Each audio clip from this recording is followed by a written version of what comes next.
All right, let me see. Let me see what this been saying. Continue this. Helping Hand is what Extentacion was doing. Now you have a full track called Peekaboo where The Helping Hand Challenge. We'll get into that. Kendrick Lamar is the boogeyman, and he's like, peekaboo, nigga. Now it's about to get heated Oh, up. This is why it makes sense when Hitta was in our chat in the live that we did not too long ago. Hit it, J3. Hitta said, Dark Carnage, I gotta watch and wait. A lot of big things is gonna happen. And when you hear peekaboo on GNX, Peekaboo. like people are gonna give GNX album more and more and more credit as other things unfold. But the peekaboo, yeah, yeah. What's crazy is this was a month ago. I'm taking her to Vegas with me because there are so many things that are coming true later on. Aren't we discovering more and more as Do you like my glasses? They look strange, innit? Hold on. Look at that shit. Hello there.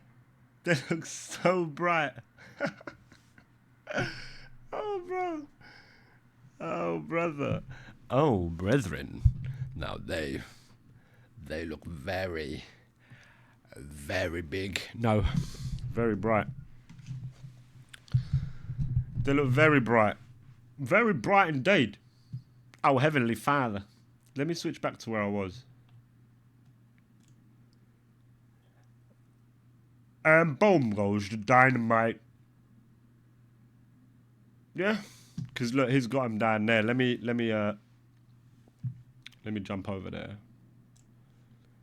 That way you can see the other guys there too. Yeah. characters reveal themselves, as more news comes out exposing certain people that Kendrick has been at war with. The Peekaboo track in and of itself is a continuation to the track Silent Hill, and that This is what a lot of people have been sample saying. is paying homage to Extentacion. It's a helping hand challenge. The Helping Hand Challenge, which Remember, Drake trolled. Drake trolled him, He trolled him with the God's plan. God's plan. and that's Right. why Kendrick is trolling him. So listen, folks, Yeah. just think about that, right? You gotta be aware. When people first heard Silent Hill, nobody thought about too much of anything. No. Maybe Yeah. some hip hop heads kind of caught something, but for him to say, "Peekaboo, I see you," what did he say here? He says, "Peekaboo can't hide behind your money, dog." Now, if you go back to this track here, Kendrick Lamar, it's very minimalistic in his approach throughout the, But I think there's some things, and we're gonna. That's we're what's gonna genius dive about it. But I think that's what's so genius about like that approach, because genius is, in my opinion, something that's so complicated, but you simplify it. It's getting a concept that's so complicated and simplifying it that anybody could use it. Anybody could use it well. You know what I mean? Or anybody can understand well. Or anybody could see well, wherever it may be, wherever the work, the art, whatever it is something that's so complicated, you simplify it that everyone can use. To me, that's what genius is. into Silent Hill, and then we're gonna dive into Peekaboo. And we're gonna do a cross-examination. of this. Peekaboo. So again, stay with me through this process. But I think one thing that's important is that we need to establish some motive here. We need to Yeah. establish some more history, because one of the important things is that there has been a feud between XXS Tentacion and Drake. It's not like this is coming out of left field. This is coming out of nowhere, right? Drake, the boy, is always known for his subliminals. He's always known for his sneak disses and trolling. You know, every single album he's going to talk That's what he about does. Rihanna. He's obsessed with her. Every single album he's going to have some sublims or dealing with Kanye West. And for a while, we were having this Because he does it the way of a bitch. That's the thing with Drake. Like, he does it exactly the way a bitch would do it. situation of Drake just throwing his little indirects that could easily be taken and interpreted as going after the Florida rapper. Now, things got so bad for Tentacion that he went on his Instagram Live. I remember when he did a conversation with He Who Must Not Be Named, aka Mr. DJ Dog Groomer, DJ Diddy Demix, talking about Drake tried to sacrifice him. He also made another post on his Insta That's saying crazy. if anyone tries Because I remember this, bro. I remember this time when this shit was coming out and X was tweeting shit like this. I remember this, bro.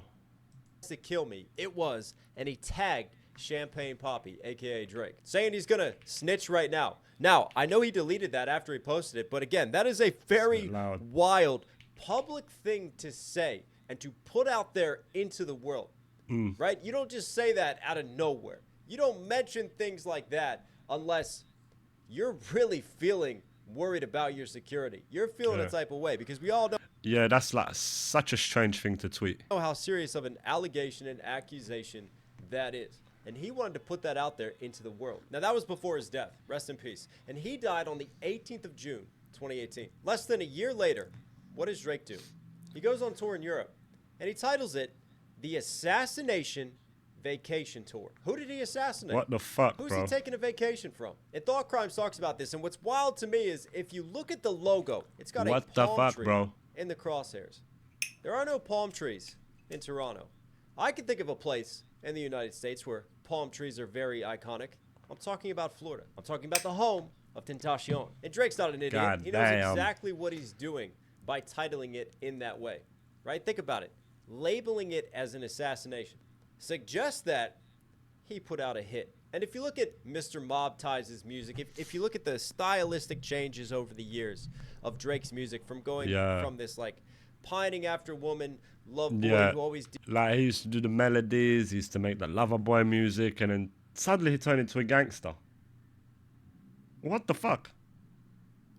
We like Drake with the melodies, we don't like Drake when he act tough. Deals with relationship issues, who always puts his insecurities out there. So later on, when all of a sudden he embraces this street life that he was never raised in, starts talking a lot tougher, starts giving us just that mob ties, that mafioso, you know, he's got connects, he's got contacts, he's all of a sudden a very dangerous man. Well, you can't help but start to wonder that there's some stop the cap. Really interesting correlations here. And let's say, look, I'm going full loose change on this with the conspiracy theories, but one thing that you can't deny is that I definitely feel like that tour is titled to troll the death of XXX Tentacion. Drake knows exactly what he's doing by that, and he's capitalizing on someone else's death. Yeah, that's exactly what it is, and that's fucking sad, bro. What the fuck is that about, bro? Bolster his tough guy image, to try to bolster his street credibility. Sound like Drake? Yeah, I'm not surprised. And speaking of Drake trolling, there's this video that he did for God's Plan.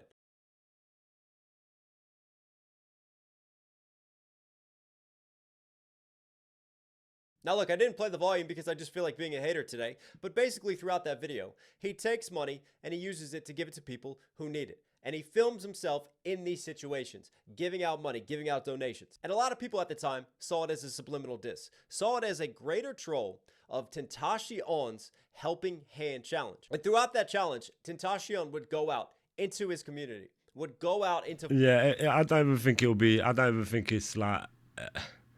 the geezer's just a fucking like complete and utter knob, and he's going down bad. But this little subliminal shit is just a bit more. It makes him much more fucking suspicious. Yeah, I don't know about him, man. He's some very suspicious fucking royal lions in the fucking building. How's it going, my brother? You notice the shirt back there? I noticed there's a shirt back there. It's been a switch up there, man. It's been a fucking switch up. How you doing, cousin? I hope you're well. I hope everything's good with you, brother. How's things? You had a good day today? I had a long fucking day, bro. A long day. Looks, you see it, yeah? Same colour as your writing, almost. Yeah? Lovely. That's what we want to fucking hear, geez. That's how we want to hear it. Florida, find people who really needed help, right? He would buy them supplies. I ain't done none in a couple of days. I had some drafts that I put out, but now I got some lined up still from that day that you came. Time for some game now. Yeah, that's it, bruv. Oh, lovely. Still on Civ 5, yeah? Quality. I'm gonna check out a review after of Civ 7 and see what they're saying, but yeah, maybe leave that one. Let it cook a little bit. Too much woke shit in that one, apparently. Harriet Tubman. Fucking hell. He would give donations, and he really was trying to give back and contribute to his community. And here's the thing. Drake didn't go out in Toronto, right? He didn't go out to anywhere in Canada to really try to support his local area, to try to support people who are in need. Oh, wait, hold on. And then there's that football, innit? We got, we said this weekend, innit? Yeah, it would be. Yeah, Saturday, West Ham. Let's fucking go. United would lose this. United would lose this. And you know what? None of my United people that watch me on stream have been popping out, you know? I don't know why. It's a bit suspicious. Oof, this one's a good one. Oof, Sunday. But yeah, none of my United viewers, they're hiding. They're hiding, cousin. They're hid. What are we going to do this? You're going to do the 26th. We're doing the 26th. Forest. 7:30. Yeah, that's fine. What about this weekend? This Saturday. Yeah, Saturday I'll come. Yeah. I'll come, because otherwise I'll just watch it here. Yeah, I can watch it with you. On that fucking huge screen. I didn't realise you had that how big that screen was. I was had to come ages ago. I'd been watching them ages ago there. Make a little corner on the floor. Happy. But yeah, I swear to God, the United fans have actually vanished. Marksman, where are you? Where are you, Brad? Where are you? Oh, you're all the way down here, that's why. Oh, I see. What was that? They lost as well, innit?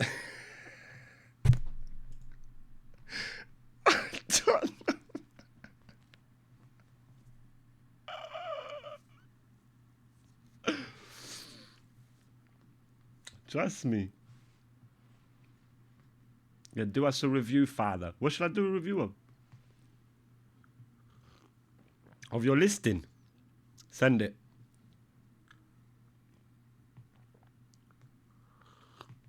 Are you playing the game on there? Is that where you play the game?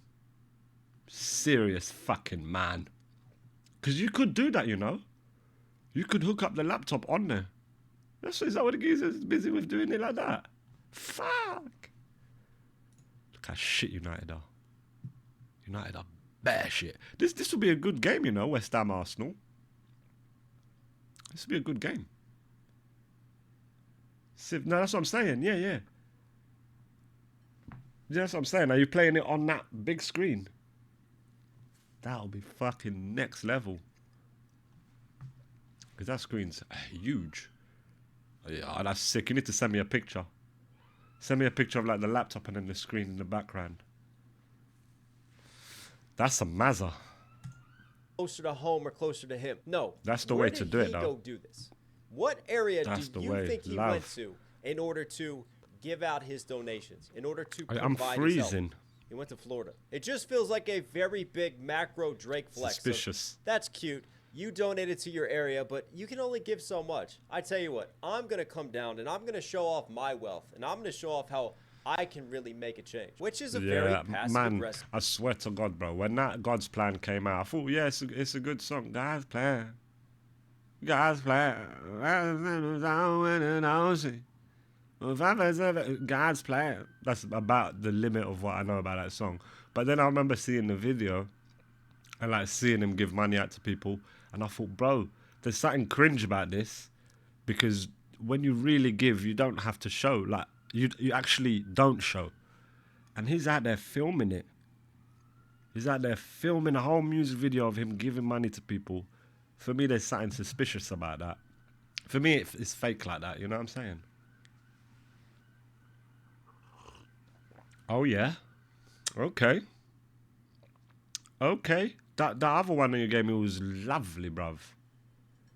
That other thing. Lovely, bruv. I like the lighter one better. But they're both lovely. Lovely, but I still got a bit of the darker one left. That sounds fucked. We're actually talking about cookies.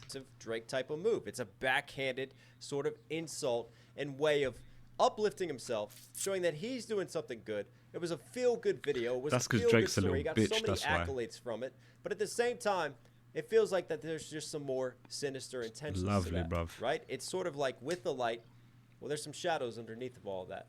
And there was a darker motive for it, which was to troll Tentacion. So there's our backstory. Now let's...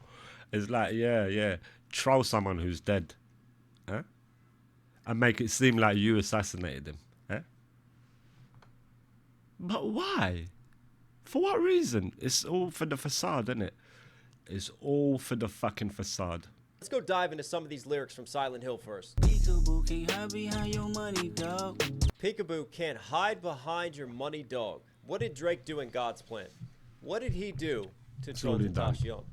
He ran around behind the giving money. out his money, using that money to uplift his Unless image. it's 5 days Felt ago. like a great PR move and PR stunt to Yeah. just boost his credibility that he's truly giving back. And what does the Peekaboo serve as for Kendrick, right? It's almost like he's playing games. The childhood game of Peekaboo, right?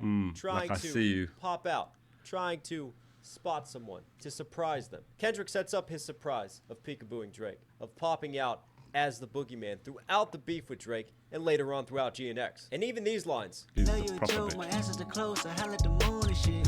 for me, could be a subliminal towards Drake. Calling Drake a joke.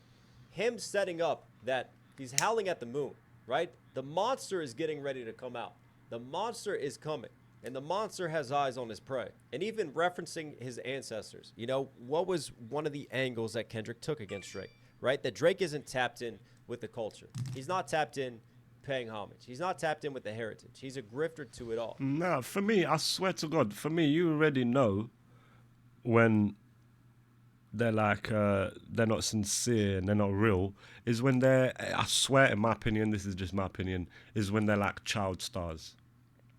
So like Britney Spears, Justin Timberlake, and all them man there, I don't think they're like real. They're like, I don't know what the word is, bruv. Like an industry plant, maybe industry plant, but I don't know, like a child star, man. They've been, I mean, you can't forget, Drake used to be like TV shows when he was a kid. So, he's an actor. Like, it's all of it is a facade. It's literally all a fucking facade. And like, it's all cool. For me, in my opinion of Drake is like, it was all good, it's all cool when he was doing the melodies, certified summer bangers. There's no doubt about it. Certified summer bangers, you're definitely going to get one from Drake. And it's like a banger, like a feel-good song. A song for the ladies, majority of the time. A song to play when you're with the ladies, you know what I mean? It's a vibe, it's a feeling. That's when I liked Drake. And then suddenly he started becoming gangster. Like, what? You're suddenly gangster now? No, you're not. You're a child actor. You're a Canadian child actor, brother. You're not gangster. Like, oh, getting gangster, mob ties. That's when you lose me. Like, that's when it's like, oh, forget about it. So he wouldn't really be tapped in with the ancestors of Kendrick. So he wouldn't really be tapped in with the ancestors of Kendrick. He wouldn't be tapped in to the ancestors and the foundations from which hip-hop How many grew. times And is he gonna obviously say later in the that? song we have Kodak Black, thought the which was shit was controversial skipping. at the time because of all the controversy surrounding Kodak Black and Kendrick putting him onto his song, which now makes you think, is there another Yeah, because apparently Kodak Black went to jail with the killer of X. I think there was 2 killers that shot him. And he went jail there, and apparently, this is allegedly, that the lawyer of the killer is not happy how the case went. Someone got paid hush money because Drake was a suspect as well, or some shit like that. Something like that. I don't know. I'm not a fucking professional on this particular fucking case, but there is something fishy. Do you know what I mean? Do you know one of them ones? Top Boy gassed him 100%. True. And I swear, bruv, he's a fucking culture vulture. Do you know, I think he's a fucking culture vulture. I hated when he started jumping on the UK shit. I hated that, bro. I hated it. claiming shit and like, you know, popping out on shows. Like it was you like if you look at it for the instant gratification, then at the time, yeah, you think, oh, it's dope, yeah, Drake. Nah, bro. In the long run, it ain't, because he claims all of that. He'll claim all of that. Fuck Drake, man. He's actually shit. And the more you hear about his bullshittery, the more you realize, yeah, this guy's a loser, and it's so good that Kendrick cooked him. Layer to this, It's because brilliant. as Thought Crimes pointed out, Kodak Black spent time with one of Tentacion's killers. Now, we don't know what was said in that conversation. We don't know what was talked about. But we do know now that there is a connection here. That whatever they spoke about, fucking Kodak told K-Dot when they made the song. And a connection to the killing of Tentacion. And that connection and that history of feud between Drake and Tentacion, well, there's enough of a connection that a lawyer wants to bring Drake into this case. Now let's hop into Peekaboo. What they talking about? They ain't talking about nothing. What they talking about? They ain't talking about nothing. What they talking Yeah, he cooked him on here, but the whole album is great, and it's not only cooking him; it's a victory lap of the rap beef, which he done like 5 absolute bangers, won a Grammy and all of that. But yeah, trying to speak UK cringe, UK slang and that. It was like very, very cringe, jumping on drill beats and shit, you know, popping out on sets. I don't know who it was, Section Boys or someone. And he jumps out on the set. Like, I hate that, bro, because that's like culture vulture shit. That's culture vulture shit. And then like, if homies ever make it big, you'll be like, yeah, it was me. I done that. I hate that sort of fucking shit. I fucking hate it. I can't abide by it. about? They ain't talking about nothing. What they talking about? They talking about nothing. While it's a simple, catchy hook, you could also, again, start to connect parallels from that to Kendrick's angle against Drake. Drake knows how to grift off of the culture. But when it comes to actually saying things of substance, when it comes to actually saying things that truly mean something, well, there ain't he's really nothing. talking about nothing when you break it down and about put it nothing, under the microscope. facts. There's also these lines, 100%. 80 pointers like a Kobe game. which, as we broke down, 100%. could easily reflect Kobe Bryant, right? L.A. Lakers. Kendrick Lamar, L.A. connection. When did Kobe put up his notorious 81-point game? Against the Toronto Raptors, who Drake is an ambassador Canada. for. Even though that they took the mic from him and he can't talk anymore, He's still clever an when he writes, ambassador. man. We know how much he loves going to Raptors Like, games. and you can never forget, Kendrick doesn't. Drake doesn't write the majority of his own music. He has ghostwriters. He has a team of people writing his music. You lose points. You lose points of artistry. You lose points of respect. In my opinion, you gotta write it. You gotta write it. Like Kendrick and all the great rappers, they're writing their own raps. They're not paying people to write raps for them and then getting it perfected and then they just spit it. No, don't be silly. For me, I find that's shit, and that's like cheap. It's cheating. So you can't forget about that either. And you can clearly see a massive divide between the quality of writing between Drake work and Kendrick work. Kendrick work is deep. It's adult shit. Games. Keep it going. Peekaboo, popping out, you better not smell my name. Popping out, you better not smut my name. Now this right here is the boogeyman popping out for me. This is playing peekaboo and playing games on Drake. Kendrick Lamar popped out on Drake. He also had the pop out concert. You better not smut my name. What was one of the big turning points in the battle and the beef? It was after Drake really started to smut Kendrick's name, right? When Yeah. he starts bringing Kendrick's family into the equation. Yeah. When he mentioned his wife, that's when he done the double back-to-back drop. And fucking cooked Drake completely. Right? When he starts questioning Kendrick's character, he starts to bring Whitney up. We all know how Family Matters went because the KO and real personal directs came afterwards from Kendrick Lamar and Meet the Grams, and he followed that up Yeah. with Not Like Us. But it goes further. Peekaboo, why you acting tough on IG Live? Why you acting tough on IG Live? Drake loves to take to his Instagram. You know, in the Meek Mill beef, whenever Drake gets involved in Sorry, I keep pausing, but Drake has done so many cringe things. So many cringe things. Unforgivable cringe stuff. battles, he loves to see himself like, as nah, a kind of this a guy's an meme actor. god, right? He loves to troll. He loves to weaponize social media to his advantage.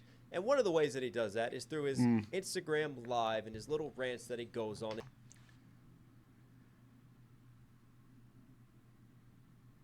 You can see the bitch in him, look. I can see it. He's ready to suck a dick. Yeah, fucking... and him always coming through with the tough talk, and he's used that to troll Kendrick I'm Lamar, taking to it try personally. to exert influence over his audience to make Kendrick look bad throughout the beef. But Drake kept dangling the carrot, saying he wanted Kendrick to not run away, like dropping it. And they're like, drop, drop, drop, drop. Telling Kendrick to drop, drop, drop, drop. Okay. 17 days later, 4 of the utter bangers that even now Drake he can't get sleep. He can't sleep. He can't sleep. And you can't forget, I think one of the greatest ones of the whole rap beef. Not Like Us, of course. That's the pièce de résistance, the cherry on top of the pie. Or the final bullet between the eyes, whatever you want to call it. But Not Like Us is that. But one of the deadliest ones is Meet the Grahams. Oh. In Meet the Grahams, he addresses each one of his family, his son, his mum, his dad, and then eventually Aubrey, he addresses him, Audrey or whatever his name is, Aubrey or Audrey. Real Drake's name, he addresses him. And that's such a damaging track. Because when that kid grows up, he's going to listen to that. His control verse and people not hearing from him, he wanted Kendrick to see this one through. I think he got way more above and beyond what he asked for. Hey, that's my bitch. Hey, that's my bitch. Hey. It's Fat Albert. Quit sleeping on Bill Cosby and quit sleeping on these lyrics. Because we talked about the correlation of this hey, and what it could possibly mean in Not Like Us. Hey, run for your life. That for me is a direct callback to his most iconic Drake diss. And why would he keep breadcrumbing all these little references? Well, because he wants you to know who this song is meant for. He wants you to know who that person is that he's talking about. He's taking a lot of Drake sort of medicine and using those same tactics against him. And now that I think about it, hey, that's my bitch. Obviously, you get the direct Bill Cosby reference to that, but you can take it a step further. Kendrick is, he's calling Drake his female dog. Now, what's important here is we start the song with a sample, that Thought Crimes reference, which connects back to Silent Hill.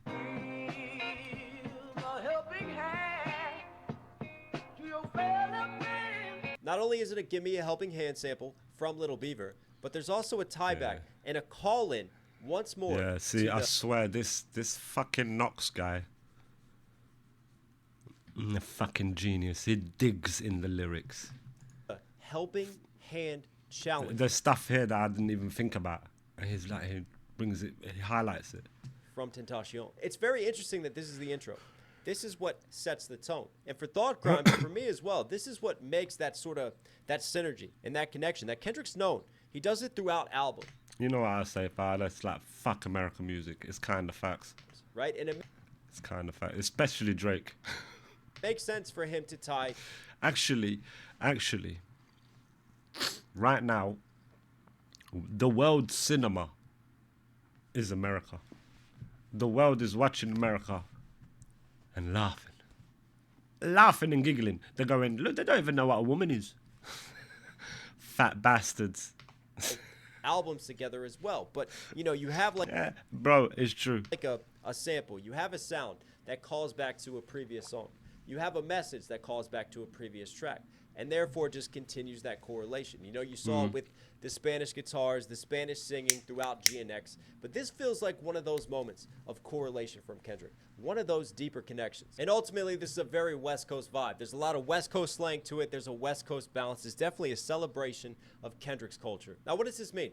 It feels like we're playing a game of Clue almost. And Now, what does this mean? I love that. Now, what does this mean? Okay, let's break it down. Tell us the words, Knox. we're just like kind of methodically following the different And he key points, spits. the He different spits hard. cues that Kendrick is setting up to point the finger at a certain person. What is Kendrick in the middle of right here? Triple X Tentacion. He's in the middle of an X. He's playing peekaboo. He's popping out. He already had Euphoria. He's had a lot of levels. A lot of Man, Drake but stretch, I disses. don't know, man. We're in the A minor chain. I don't think it's a coincidence that Peekaboo is on this and he's in the middle of an X. And whether it's accusations of Drake being involved in Tentacion's assassination, now that's something that I can't objectively say, yes it is. That there is just critical, cold, hard evidence pointing in that direction. Because I can definitely see Drake trolling. I can definitely see Drake taking advantage of a situation to further his tough imagery. But even then, What? with having Kodak What, on the death of a person? Who does that? Except the fucking loser and the coward. Who ain't none of the things that he's rapping about, or none of the things he's boasting about. He ain't none of them things. And then yet, to further his own image, he trolls on the death of another rapper, another artist. Eh? Where'd you get the respect, bro? There ain't no respect there. Black on the track. With There's that none. connection, with the way that Kendrick is positioning all this, it always feels like Bullshit. he's one step ahead of Drake. It always feels like he does have insider information on Drake, and he's really tapped into how Drake's moving. And he's tapped into the stories about Drake. And this could be one of those situations where he's just reminding Drake that he's aware of how he moves. He's aware of his actions, and it's a warning. You know, you never know when Peekaboo is going to happen, and Kendrick is going to pop out once again. But what do you guys think? Does this story have legs? Is there a substantiated connection there? Comment down below and let me know what you think, how you view the situation. But I really thought this was one of the more interesting connections, one of the more interesting correlations from the world of GNX. The way he connects the world of Miss it, Morale there's and the no Big doubt. Steppers. And listen, I think Miss Morale and the There's Big no Steppers doubt. is just one of the most underrated Kendrick albums. You know, It I is, did it's over great. a 5-hour breakdown. That reminds me, I need to still try to get it cleared on YouTube so that we can appreciate it from all those years ago. But yeah, I still love that album, and I think it's still very important in It's the a Kendrick powerful timeline, album. and it really explains. It's one of them albums I feel like you can enjoy throughout your life, and you might even begin to understand it as you mature. It's one of them albums. If you hear it now, or at certain points in your life, you might not get it. You might think, "Oh, this is shit." This is why it's important, like, to have that music where it's like fucking timeless. It's like timeless, and it continues to give. Every time you listen to it, you're picking up more bits. You're like, "Oh fucking hell, we meant it like this," and that's what's great about it. Kendrick's composure and Kendrick's state of being today, and this Kendrick that we're getting. And I think Miss Morale was pivotal for Kendrick to have that inner acceptance, for him to be ready to take on Drake, to be such a warrior for the culture, and to take on what he sees as a lot of people taking advantage of it, and to really want to watch the party die. But anyways, as always, I love you guys. Stay safe, stay positive. Listen, if you're here at the end, obviously enjoy the content. Do me a huge favor. Subscribe, notifications on. It really, really does go a long way. Also, don't forget to copy your hats, copy your shirts. KnoxHillMusic.com. Go get your merch. Go rep the brand. Go get it out there. It all goes a long way. It's a good video. Also, hop on the Patreon. More Great video. He always makes fucking great videos, and it's always suspicious. I was watching that just before, and I thought I want to continue. This is another one I wanted to see.